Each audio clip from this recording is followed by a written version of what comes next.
লড়ছে ও তো একদম খেলা पर्दे के पीछे क्या है। আমরা তো সব সময় বলছিলাম যে पर्दे के पीछे क्या है ये भी बताना पड़ेगा, কিন্তু তা ওরা দিচ্ছে না। এখন মানুষ বলছে पर्दे के पीछे সেটিং আছে। আর তাই যখন ইডি আর সিবিআই যখন চুরি করছে, যখন আপনারা সবাই দেখেছেন না, কোনোদিন দেখেছেন অত টাকা?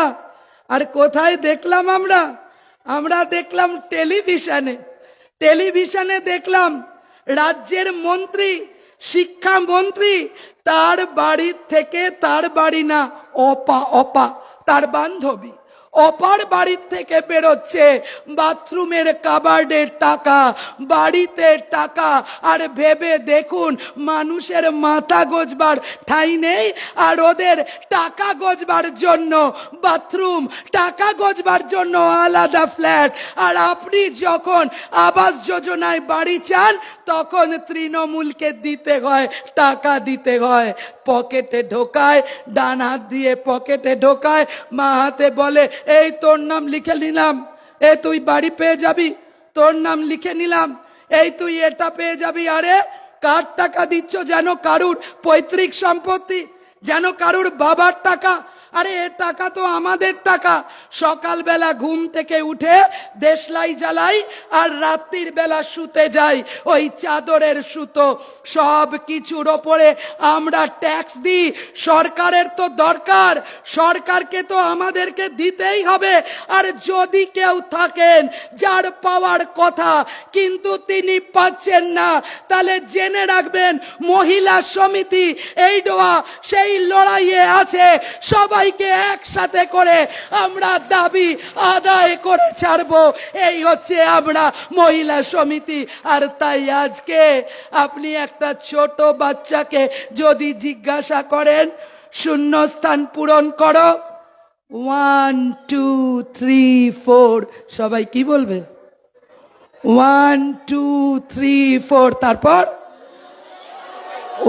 1 2 3 4, তারপর তৃণমূলের সবাই চোর। আর এই হচ্ছে আমাদের রাজ্যটার এখন অবস্থা। যার দিকে তাকান সবাই হচ্ছে তৃণমূলের চুরি করছে। আর দিদি ভাই কি বলেছিলেন? স্লোগান দিয়েছিলেন আর মিছিলে হেঁটেছিলেন, কি বলে? আমরা সবাই চোর। উনি আসলে জানতেন মুকুল চোর, মদন চোর, সৌগত চোর, ফিরাদ চোর, আর সবচেয়ে বড় চোর কে? সবচেয়ে বড় চোর কান টানলে মাথা আসে। এখন পার্থকে টেনেছে, এখন অনুব্রতকে টেনেছে। অনুব্রত আগে যখন আমার চেয়েও মোটা অনেক, অনুব্রত যখন বাজারে যেত তখন কি বলতো? হাতি চলে বাজার কুত্তা ফুকে হাজার।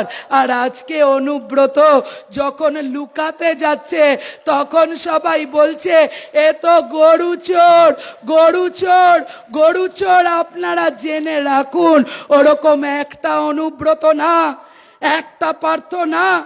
গ্রামে গ্রামে, আপনার কাঁকসার গ্রামে, আপনার বল্লভপুরের গ্রামে, আপনার আসানসোলে, আপনার বার্নপুরের পাড়ায়, প্রতি জায়গায় ওরকম অনুব্রত আছে, ওরকম পার্থ আছে। আর ঠিক সেই রকম ভাবে ওই গ্রামে গ্রামে ওদেরকে চিহ্নিত করুন, গ্রামে গ্রামে খুঁজে নিন কারা ওই অনুব্রতদের সাথে, কারা পার্থদের সাথে, কারা আপনার জমির টাকা চুরি করেছে, কারা আপনার বাড়ির টাকা চুরি করেছে, কারা আপনার প্রকল্পের টাকা চুরি করেছে, কারা আপনার আবাস যোজনার টাকা চুরি করেছে। আর চুরি করেছে যারা, তাদের সবাইকে বলুন এখানে ঢুকতে দেব না, তোমাদের এখানে কোনো জায়গা নেই। আর সেইটা বলবার জন্য আমরা মহিলা সমিতি লড়াই করি।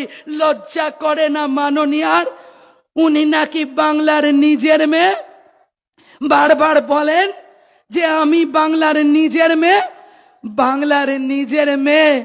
অথচ একের পর এক যখন ধর্ষণ হচ্ছে, যখন জলপাইগুড়ির রাজগঞ্জে দলিত শিশুকে ধর্ষণ করা হচ্ছে, যখন বীরভূমের মুলুকে টাকা দিতে পারলো না বলে তার বাবা তার মেয়েটাকে বারে বারে ধর্ষণ করছেন বীরভূমের পঞ্চায়েতের মেম্বার, তৃণমূলের পঞ্চায়েতের মেম্বার।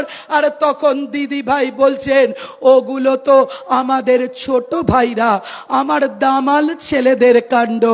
আর ইজ্জতের দাম নির্ধারণ করছেন। কারা ইজ্জতের দাম দেয়? কোন মেয়েদের ইজ্জতের দাম কারা ঠিক করে? কারা ঠিক করে দেয় বলুন? যারা অন্ধকার পল্লীতে মেয়েদেরকে নিয়ে গিয়ে তোলে, ওই তারাই ইজ্জতের দাম ঠিক করে। আর মমতা ব্যানার্জি লজ্জা করে না আপনার? আপনি মেয়েদের ইজ্জতের দাম ঠিক করছেন, আপনার কোনো জায়গা নেই এ রাজ্যে। আর তাই মেয়েরা, মহিলারা আজকে এক জায়গায় হয়েছে। আপনি জেনে রাখুন, আপনি যে পথে চলেছেন আর আপনি সে পথে চলতে পারবেন না। দলদাস পুলিশ প্রশাসন যারা শুধুমাত্র অন্যায় যারা করে আজকে তাদের পাহারা দিচ্ছে উন্নয়নের নাম করে। আসলে কোনো উন্নয়ন হয় না। ভেবে দেখুন, এই রাস্তার নাম সিধু কানু ডহর। বামফ্রন্ট থাকাকালীন আমাদের মন্ত্রী বিলাসী বালা সহিস, আমাদের নেত্রী এই রাস্তার উদ্বোধন করেছিল। আর সিধু কানু ডহর দলিত আদিবাসীদের নামে এই রাস্তা, অথচ সেই রাস্তায় নতুন করে একটা পাথর ফেলেননি মমতা ব্যানার্জিরা, নতুন করে একটা ইট ফেলেননি মমতা ব্যানার্জিরা। এই রাস্তার কোনো উন্নয়ন হয়নি।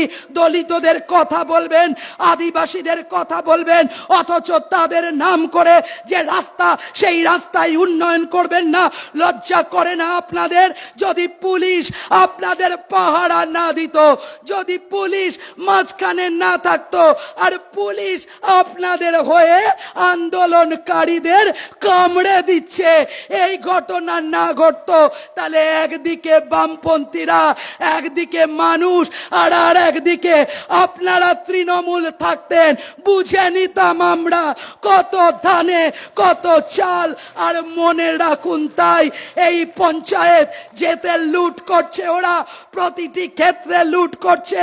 আপনার বাড়িতে লুট করছে, আপনার টাকায় লুট করছে, আপনার প্রকল্পে লুট করছে। এই পঞ্চায়েত আবার যদি মনে করে যে এবারও আবার পঞ্চায়েতে লুট করব, জেনে রাখুন মানুষ প্রস্তুত হচ্ছেন সেগুড়ে বালি। আর আমরা মহিলারা 50 ভাগ প্রার্থী, আমরা মহিলারা আছি। আমাদের বোমা নেই, আমাদের গুলি নেই, আমাদের বন্দুক নেই, কিন্তু আমাদের হাতা আছে, আমাদের খুন্তি আছে, আমাদের ঝাঁটা আছে, আর আমাদের আঁশবটি আছে। যদি ওরা লুটতে আসে তাহলে আমরাও দাঁড়াবো, দেখি কত কে পারে। আর এই প্রতিজ্ঞা, এই শপথ, এই লড়াইয়ের বার্তা আমরা পৌঁছে দিতে চাই, গোটা রাজ্যে পৌঁছে দিতে চাই, এ জেলার প্রান্তে প্রান্তে, এ জেলার প্রান্তরে পৌঁছে দিতে চাই। আমরা বলতে চাই, আমরা লড়াই করি, প্রতিদিন লড়াই করি।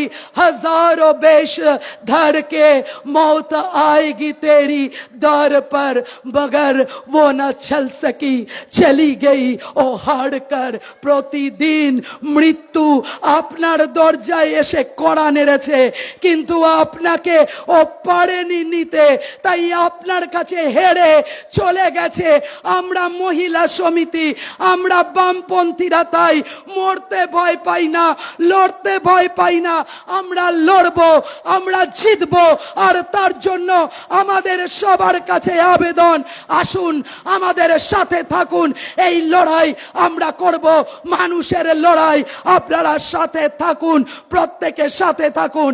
আমাদের কথা, আমাদের লড়াই আমরা পৌঁছে দেব মানুষের পঞ্চায়েতে। এই লুটের পঞ্চায়েতকে পরিণত করব